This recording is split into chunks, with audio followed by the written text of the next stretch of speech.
Welcome to another episode of my fledgling podcast show. This episode is going to be about Metal Gear Solid 3. It is the origin point in terms of the story, the universe lore of my favorite video game franchise, and quite possibly my favorite franchise, period. My late friend who had inspired this show, I don't know where on his list Metal Gear Solid 3 would have ranked. I know he enjoyed the series because I introduced it to him. But regardless, Metal Gear Solid 3 is possibly the most popular in the series, next to the first Metal Gear Solid. And with the recent release of the remake, the timing of this episode is fitting. Now, in terms of the overview, Metal Gear Solid 3 is a action game, a stealth action game with a military espionage theme. It's from 2004, the original game, Metal Gear Solid 3 Snake Eater. And as I've mentioned before, 2004 is one of the all-time great years in gaming. Of course, it's a sequel to Metal Gear Solid 2, but it's a prequel. It's very clear that the inspiration for this game is James Bond, the James Bond series, specifically the Sean Connery era movies from the first part of the 1960s. Hideo Kojima, the series creator, is a movie buff, and he is clearly a fan of James Bond. Besides 007, the Vietnam War during the Cold War era is a clear inspiration throughout the development of this game. The whole being in the jungle and surviving, the term Snake Eater comes from that era. It's slang for a commando because of their wilderness survival skills, like a Vietnam era commando, US Green Beret. So Metal Gear Solid 3 Snake Eater is the original, released in the last quarter of 2004. A year later, a director's cut edition had been released, Metal Gear Solid 3 Subsistence. The standard version came with, most notably, a 3D controllable camera. The special edition also came with a third disc that was the game's cutscenes with carefully produced gameplay footage presented as though the whole story is a movie. The standard release came with the disc for the online multiplayer mode. It was just the special edition that had that third movie disc. And then at some point there was a port for the 3DS that was unique in terms of its display and some controls. I think that would have been after the release of Peace Walker. There was a remaster for the PlayStation 3 and Xbox 360 as part of the HD collection. I believe after that, following Hideo Kojima and Konami parting ways, there had been a pachinko version using the proprietary Fox engine. By that point, Konami had pivoted away from AAA video game development and publishing and focused more on, let's say, non-traditional gaming. So pachinko was basically like this Japan exclusive arcade game, and it included cutscenes, higher fidelity cutscenes rendered using the Fox engine. And a couple of years ago, Metal Gear Solid 3 was remastered again, this time ported to the PlayStation 4 and Xbox One, and it's playable on the PS5 and the Xbox Series X generation. And that's part of the Metal Gear Solid Master Collection Volume 1. And then earlier this year, Metal Gear Solid 3 Delta Snake Eater, the full-on remake, has been released. In hindsight, Metal Gear Solid 2 was probably the most anticipated Metal Gear game ever. But for me personally, I was more excited for Metal Gear Solid 3. I distinctly remember the hype leading up to E3, I believe in 2002, when there was a quote-unquote leak of footage that showed the next Metal Gear game. In hindsight, it ended up being real, but at the time there was debate among people on the internet about whether it was legitimate or a very well-crafted fan-made hoax. People would scrutinize the character model, the uniform, the animations, even the font of the title. Later on, during that pre-release period, a casting agency had made available the casting call document for the game's voice cast, and this document had bios as well as story beats. The same thing happened. There was debate among fans on the internet. I remember the internet message board that I frequented at the time was divided about whether or not the document was legitimate, just because certain aspects were ridiculous. Even now, it's ridiculous if you think about it, like a soldier who has bees in their mouth and spits them out like bullets. A member of that board actually paid a few $100s as though they were going to audition for one of these roles just to access that document. They posted it. That's how I learned about it. I remember, for example, Naked Snake, the main character, being described as an Arnold Schwarzenegger type of character, and Sigint was compared to Will Smith.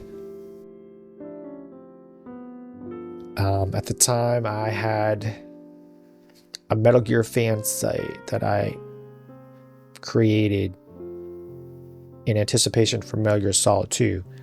So, leading up to Metal Gear Solid 3, every day I would scour the web, post news, create content. I shut it down before the game's release to focus on other things. When the game was finally released, I put myself in lockdown. I avoided all spoilers. I didn't have a PS2 at the time. I was an Xbox person. So I didn't actually play the game until about a year or so after its release. I bought a PS2 and a copy of the game used from a friend of mine. I love it even more now. I remember the time being frustrated with the camera and the controls, but I played it many times since.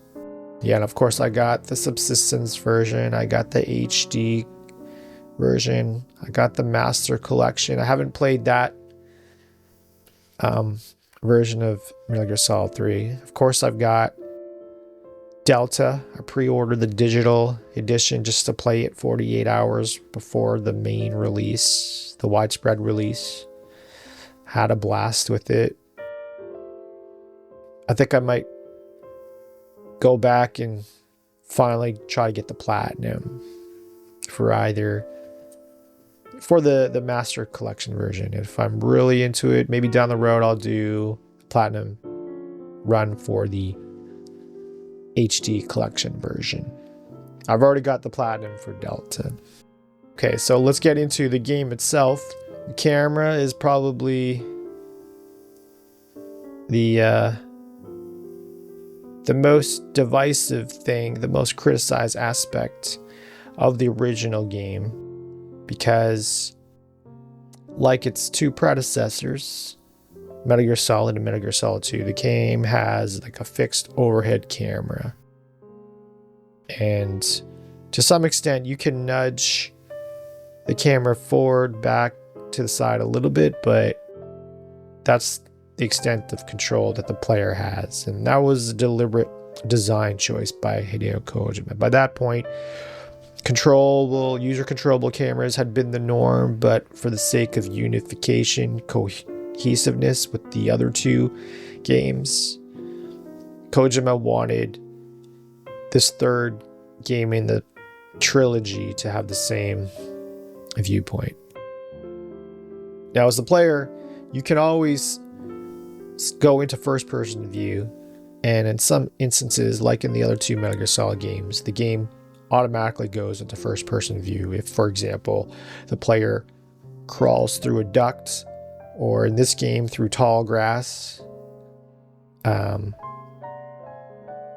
Like its predecessor, the player can aim in first-person view with certain guns, or most guns.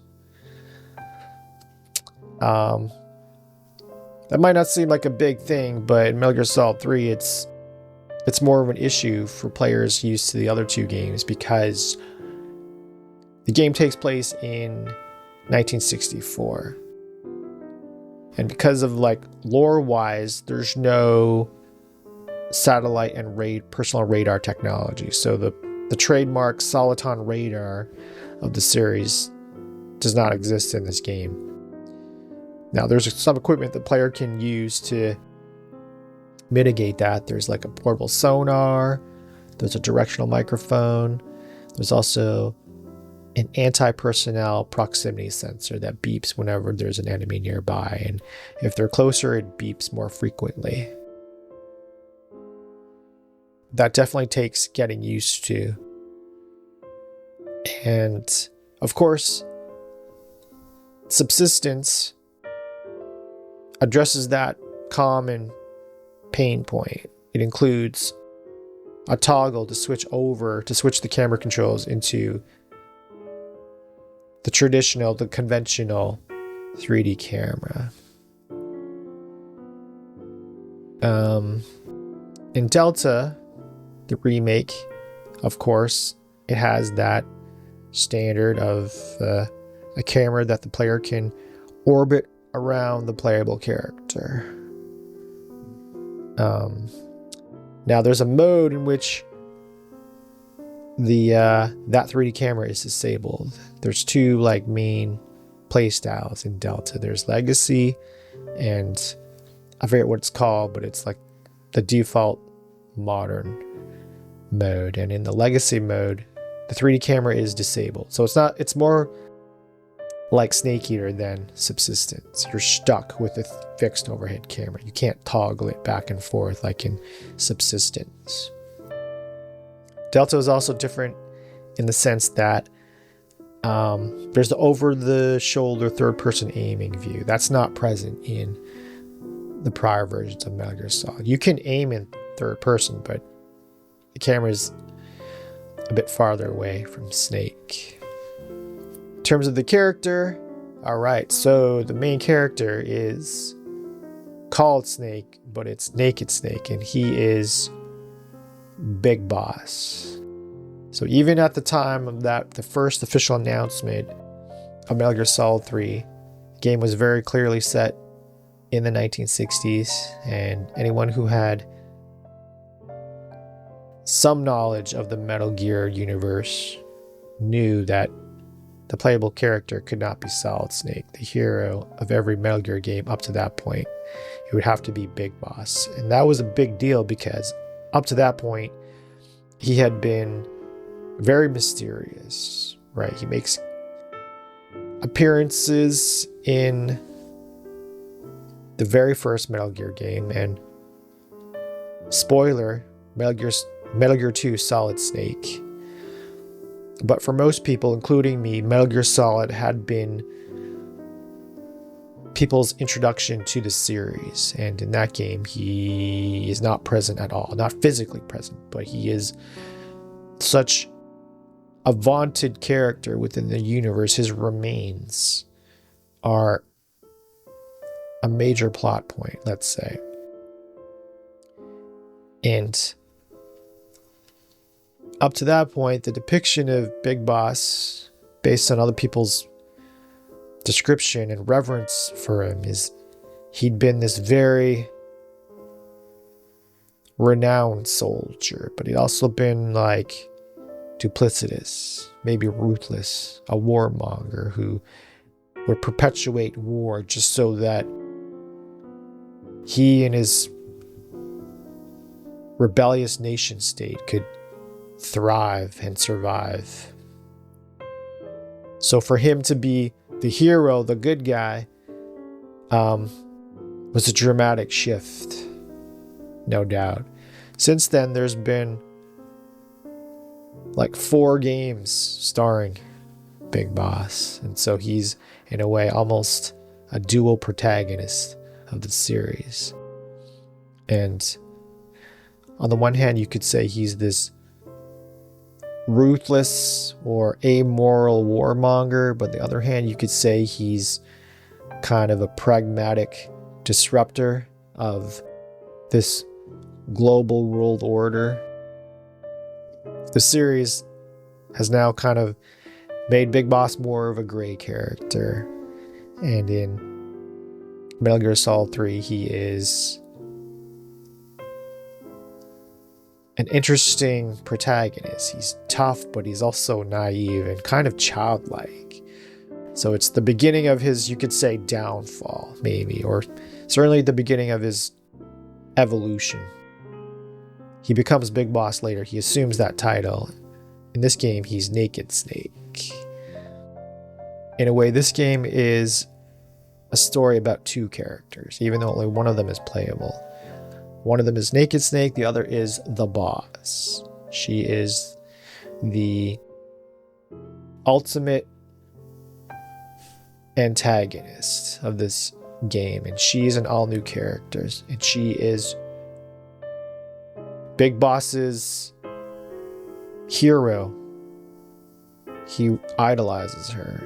Her defection and betrayal of Big Boss is like the tipping point, the inciting incident of the game's story.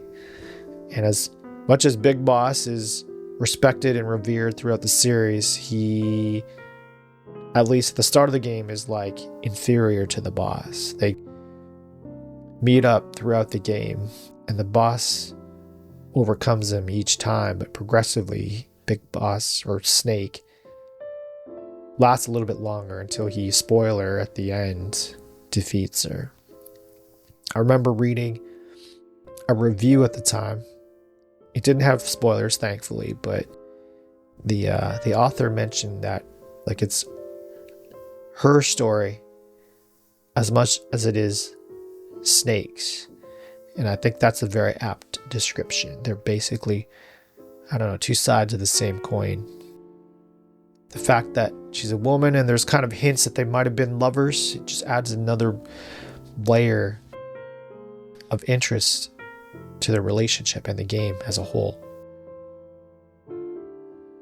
Now, in terms of the controls, yeah, certainly besides the camera, the controls, the very unorthodox control scheme is a common pain point for certainly the original games, the games prior to Delta. In terms of the movement, in all versions of Metal Gear Solid 3, Snake can kind of move at a jog. New to this game, he can stalk. If you hold one of the directional inputs, he'll move slower, but he'll be silent. Snake can crouch, go prone and crawl. He can do a forward roll while moving. That's something that had been introduced in Metal Gear Solid 2. He can also hang from ledges and shimmy along.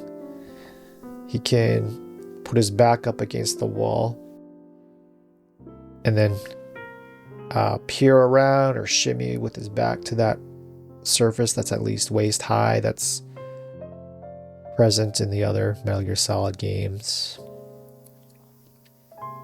Those are the main movement capabilities. Metal Gear Solid Delta adds a crouch walking stance. That's something that had only been introduced in the Metal Gear Solid Peace Walker game released a few years after Metal Gear Solid 3. Combat. Okay, combat. So in every Metal Gear Solid game, Snake, whichever Snake it is, can do a punch-punch-kick combo. He can grab people, put them in a chokehold, choke them until they turn unconscious or break their neck. Metal Gear Solid 3 is unique in that it introduced CQC. That's like a plot point. In terms of gameplay, the player can grab a guard, interrogate him by pressing one input to hold a knife up to their neck, and then they can either release or just kill them. And then once the player grabs an enemy, they can do all sorts of moves. They can like throw them to the ground. Yeah, just like some more like hand-to-hand moves. That's what Metal Gear Solid 3 introduces. Obviously there's gun shooting as well, using weapons. Like Metal Gear Solid 2, the player can aim in first person. They can't move, but they can aim. At the time, that had been a fairly new innovation to the Metal Gear series, being introduced in Metal Gear Solid 2. I think the two pistols, the assault rifles, the sniper rifle, those could be aimed down the sights or through the scope for the sniper rifle.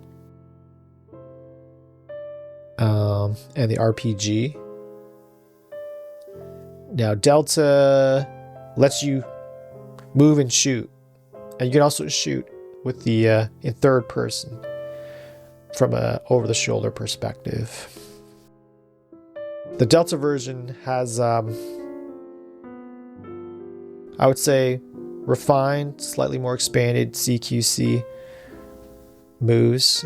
It more resembles Metal Gear Solid 5, that's now 10 years old. Now moving on to like the signature mechanics and systems of this game.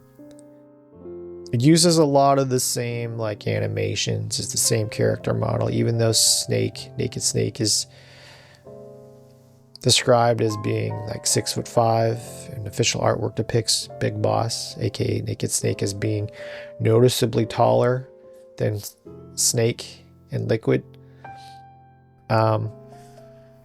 Maybe in the cutscenes he seems a bit more muscular, but in terms of gameplay, it looks like the same model. Certainly the same voice actor, David Hayter, returns. The main selling point of this game that had not been in the prior games would be the whole survival aspect, right? There's a stamina system that's new to this game. Besides the health or life bar, there's a stamina bar that depletes as the player does various actions like stalking, that drains stamina, running, swimming, being in colder weather, having more equipment in your backpack.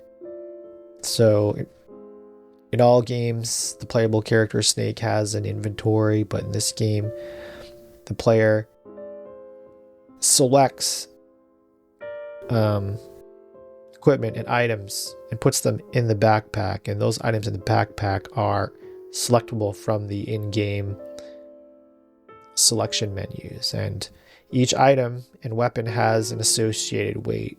And if the cumulative weight of the items and weapons in Snake's backpack is greater, then just moving around drains more stamina compared to having a lighter backpack.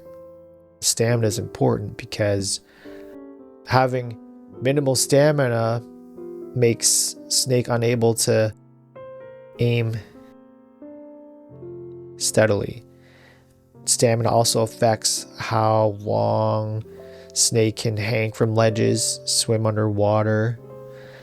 If the stamina bar is too low, his stomach will growl and that might alert nearby guards. So in order to preserve or regain stamina, the player has to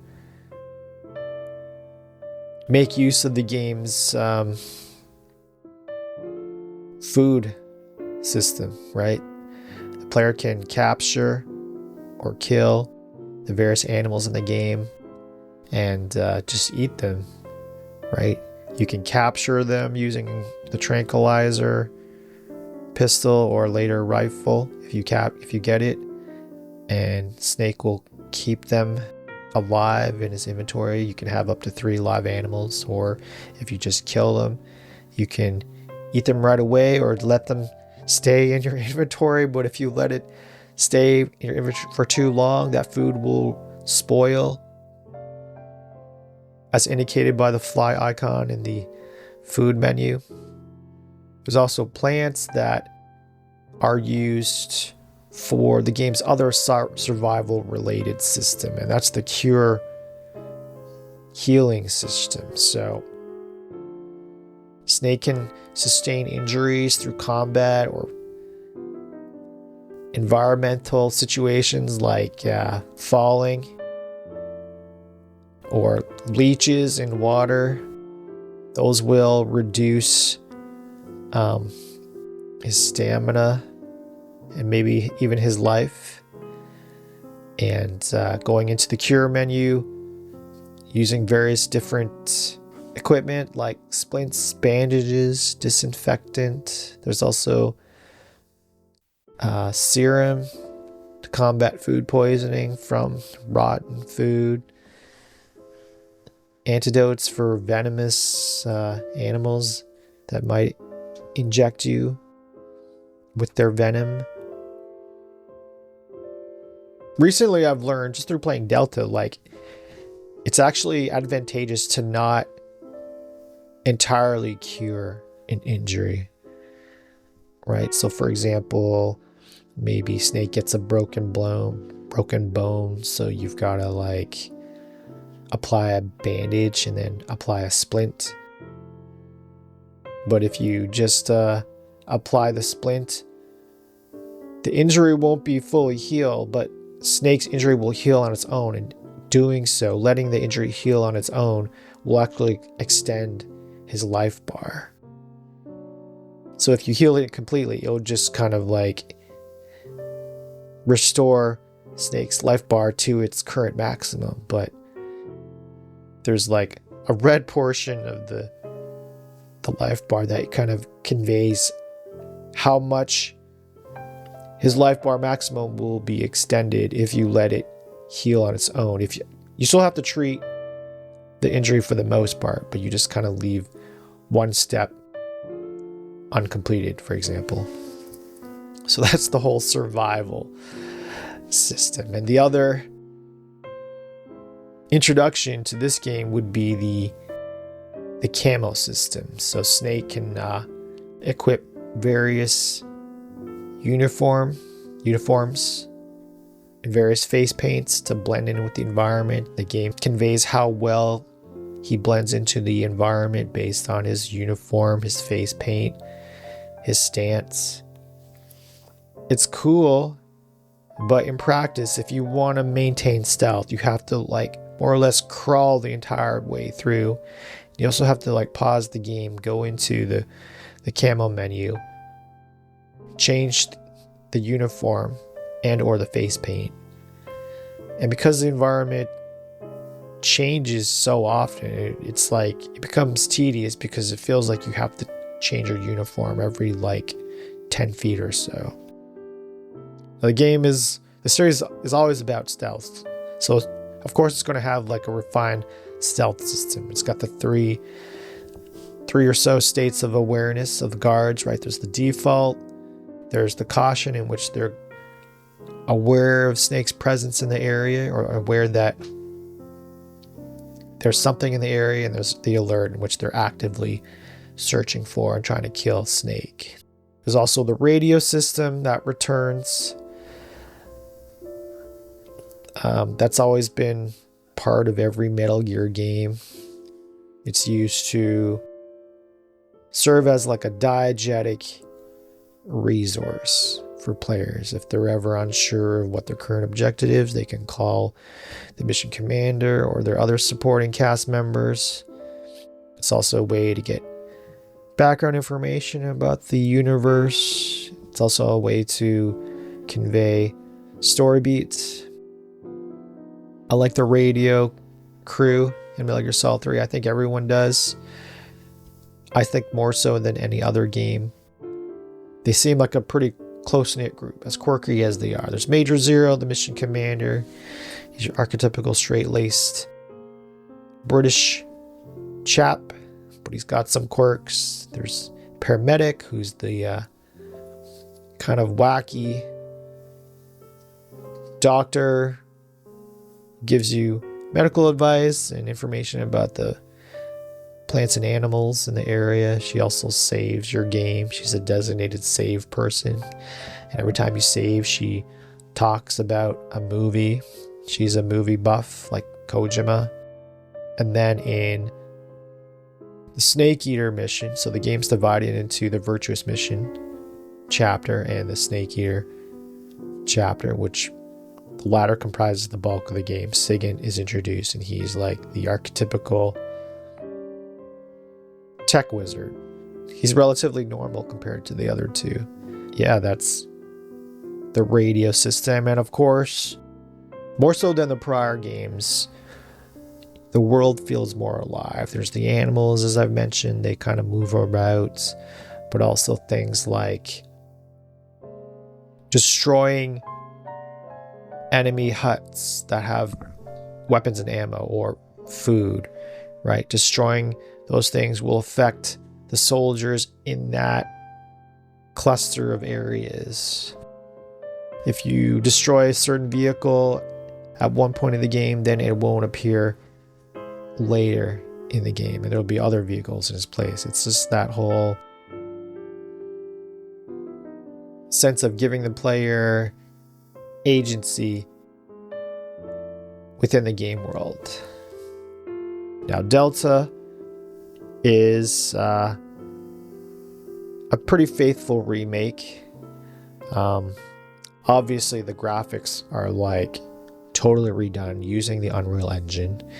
It doesn't use the proprietary Fox engine used to develop Metal Gear Solid 5. It makes perfect business sense why Konami would go with the more commonly used engine. Everything is more or less the same. There's some minor things. For example, the radio, the support members, when they speak, you can tell there's like a bit of distortion and static. That's intentional to make it sound like they're distant and using older technology, whereas when Snake talks, it's crystal clear because we, the player, are with him. Also, in some of the cutscenes involving still images and archival footage, it looks like it's been smoothed using AI tools. It's not super blatant, but it's obvious to me. Also, some lines, recorded lines, have either been redone or modified slightly. So, for example, Paramedic in the original talks about how Godzilla will be 50 years old. The movie franchise will be 50 years old in the year 2004. In Delta, she mentions that it'll be 70 years old in the year 2024. Now, in terms of gameplay, obviously that's the biggest change to controls. Being able to crouch walk, as I mentioned, aimed in third person using the over-the-shoulder view. The remapping of the control scheme. There's a couple of presets as well as an option to just remap the inputs to your liking. That's a huge improvement. By default, aiming and shooting is mapped to the trigger buttons, which is the standard as it should be. Yeah, otherwise it's mostly the same. Okay, so I forgot to, going back to the presentation, the default HUD in the modern mode is different, but that's customizable so I appreciate that. There's accessibility and assistive options, which have become more common in video games, and that's a win for everybody. Some minor gameplay changes in certain boss fights. There's more like CQC opportunities, and that system's a bit more expanded. There's these little like vignettes in which the camera zooms in while the player does a CQC move on the boss, like the boss as well as the boss in question. To be specific, Volgin, whom I haven't mentioned until this point. He's like the secondary antagonist. But if you don't want to like take advantage of these CQC close-ups, CQC opportunities, you can just play it like you would the prior versions of Metal Gear Solid 3. In terms of just practicality, having an autosave slot is really convenient and appreciated. So to give context, every Metal Gear Solid creates a temporary save state whenever the player enters a new area. A new area is one that has a loading screen. It'll say the name of that area. Now, in the prior versions of Metal Gear Solid 3 and even Metal Gear Solid 4, the game doesn't save as a reloadable state. In other words, the player has to manually save by calling the designated save character, and that will create a save state, like a permanent save state that you can reload. And besides that, autosave slot, so there's 30 manual save slots as well as one autosave slot. But other things like the game keeping track of the number of keratin frog toys that you shot in each area. And new to this game, there's the introduction of Gakko duck toys in each area as well. Another appreciated thing for trophy and achievement hunters is that in the prior games, if you wanted to get an item or trophy or achievement for, let's say, collecting all of the plants and animals or shooting all the keratins, you would have to do it all within one playthrough. But in the Delta remake, you don't have to. And you can see which ones you've collected, which ones you've missed from the game's menus. I think Delta is pretty accessible.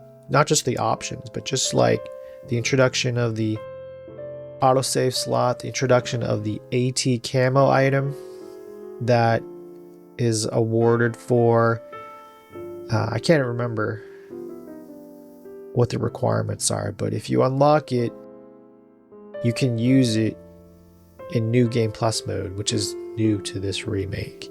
And you can use it for getting the Foxhound rank, which is the highest rank possible, playing on extreme, the hardest difficulty, not killing anybody, not getting alerts, only sustaining a maximum amount of damage, a certain amount. You can use this AT camo item, and it's basically a ghillie suit that, like the Octo camo in Metal Gear Solid 4, assumes the look of the area around you, and that visually is a good communicator of how well you're camouflaged, but it also doubles your current camo index value. And so that's super useful. Using it does not penalize you and does not prevent you from getting that coveted Foxhound rank. I've always beaten every Metal Gear Solid game on extreme, but I've never bothered to go for extreme ranks or the highest rank until the Master Collection version of Metal Gear Solid. But this playthrough of Metal Gear Solid Delta is the first time I've gone for the Foxhound rank in any version of MGS3, and I got it pretty easily. The only issue I had was struggling with the pain and being concerned with the time I would need to beat the end. But otherwise, I didn't really have much issue. I cleared it with a couple of hours to spare. I think I did it in about 3.5 hours of playtime, but because I'm such a perfectionist, I wanted to replay boss fights until I did super well. I probably spent like an entire day going for that Foxhound rank, but it was worth it. On the web, other people are commenting about how easier getting the Foxhound rank is. I know I'm not going to gatekeep. If it's accessible, yeah, like it and fair, that's great. That's a good thing. You still need skill. You still need knowledge of the game's mechanics and the world, the maps. I think what really stands out about this game is just the cast of characters. Naked Snake is a interesting character. He's your archetypical tough guy with vulnerability, real emotional vulnerability. And the boss she's not a true villain. She's compelling. Even Volgin, who's like comically sadistic, but his motivations in a way are kind of admirable. There's also Eva, the archetypical Bond girl. Yes, she's sexualized, but she's got agency and she's capable. Ocelot, his depiction in this game is really interesting because he's such a contrast to his appearances in all the games leading up to this one and the games leading after it. In all of those other games, he's like this kind of weird, kind of creepy older dude, but he's cooler than ever in Metal Gear Solid 3. I've never really been a fan of Ocelot, but I like him in this game. I think most people do. The Cobras are like comic book characters, but they're great secondary villains. I've mentioned the radio crew, Major Zero, Paramedic, Sigint. I don't want to spoil the series lore at large, but they're important to the universe. Now, in terms of the series, where is it going to go from here? Delta has sold fairly well. Hopefully, sales will pick up as the holiday season comes. I know Konami has released a poll in which they've asked players to communicate which game they want to see remade next. I think Metal Gear Solid will be the first Metal Gear Solid will be the most popular choice. Metal Gear Solid Master Collection Volume 2, which hasn't been announced. I think Konami's kind of holding back on it just to let Metal Gear Solid Delta take the spotlight for a bit longer. But for Volume 2, I'd like to see Portable Ops, Peace Walker, and maybe even Metal Gear Solid 5, which you can get super cheap now. I think that'd be a good trifecta of games that would chronologically are the next 3 games. Volume 3 could be Metal Gear Solid 4 and maybe the 2 Acid games. The stealth action genre might see a renaissance, the way that survival horror seems to be going through. There's a remake of the first Splinter Cell in development. I wouldn't mind seeing Siphon Filter, probably the lesser known of the big 3 stealth action franchises of the late 90s. I'm still kind of conflicted about whether or not I want to see like an original Metal Gear game without Hideo Kojima. But certainly remakes, I have no issue with that. It's fitting that Konami's staff, some of whom had been original staff on the Metal Gear games, are now kind of like prepping those games to be handed on. That's really like the central theme of the Metal Gear series at large. It's all about heritage and legacy. I remember official advertising for MGS3, kind of pointing out, focusing on the abbreviation MGS, M standing for memes, that are cultural units, which is the theme of Metal Gear Solid 2. G stands for genes, right? The genetic unit that is central to the story of the first Metal Gear Solid. And then S stands for scene. That's like a specific event or series of events that shapes culture, the belief, attitudes, ideas, traditions, philosophies of people. And that's what Metal Gear Solid 3 is all about. It's this mission that has a profound effect on Naked Snake, who becomes Big Boss. And he in turn, as well as the people involved, because of their love and respect for the boss, they would go on to have a profound effect on the world within the Metal Gear universe for the next half century. This podcast is a way of me encapsulating, articulating ideas and hopes based on my late friend. I think of Metal Gear Solid 3, how we never played it together. I played Metal Gear Solid, and then I watched him play the game a couple of months after I played it, and then within that same week we played Metal Gear Solid 2 over the Christmas holiday back in 2001. Metal Gear Solid 3, we played independently. He kind of had the same observation as me, that it was good, but there wasn't as much replay value. I don't know where it would have been on his list, but I think he would have enjoyed Delta. Metal Gear Solid 3, one of the great games of all time. Just play it. Either Delta, do Delta. You don't have to do playthroughs of the prior versions of Metal Gear Solid 3. If you played already, gift it to someone else. Pass it on. Like the boss passing on things to Big Boss, and the way Hideo Kojima has passed it on to his former colleagues and to us players.